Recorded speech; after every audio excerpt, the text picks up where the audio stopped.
Tomorrow is March the 15th. That there is income tax day. If you make it out wrong, you go to jail, and if you make it out right, you go to the poorhouse. Now, like today, I went to one of them there gypsy fortune tellers.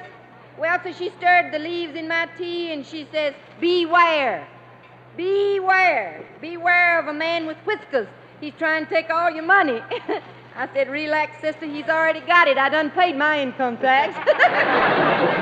You know, them fellers in the government, they keep saying, pay your income tax with a smile. Pay your income tax with a smile.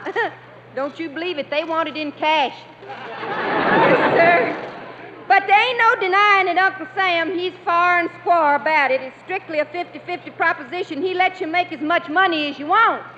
Yeah, but he wants as much money as you make. Well, so though, Simp Packard, he's a feller at Grinder Switch. He don't worry none about income tax. Simp says ain't no revenue ever come around sticking his nose in his business. He's got a skunk farm. Red, come over here. Are you going to ask me some of the questions from a question and answer column? I sure am, Minnie. I got one right here. It says, let's go. It says, Dear Minnie Pearl, will you please settle an argument? I say the thing that draws a man to a girl is personality.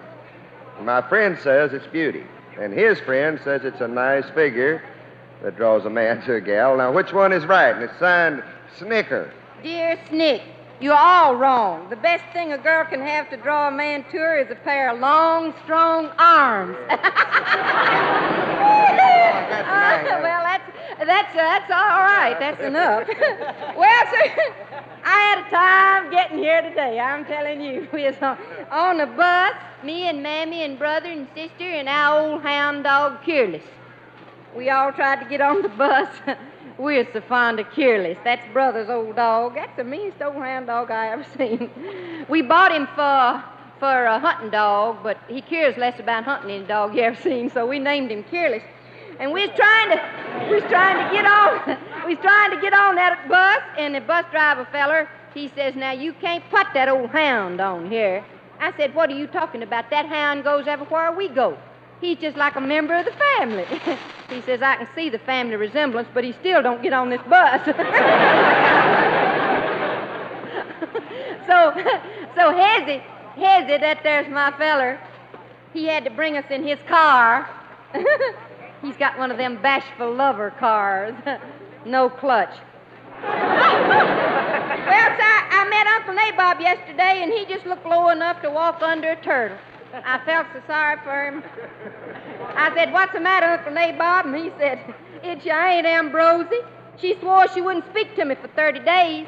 And I said, well, the way she nags and scolds you, I'd think you'd be awful happy if she didn't speak to you for 30 days.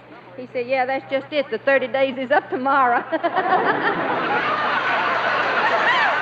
so I got to go. I was talking to a feller back here just before I come on here, and he looked like he might be real interesting to talk to. He come up to me, and the first thing he said kind of gave me that imprint. He says, you look like you're sweet 16 and never been kissed. Wasn't that sweet? I said, well, you know I ain't sweet 16, although I do look like it. He said, yeah, but you sure look like you never been kissed.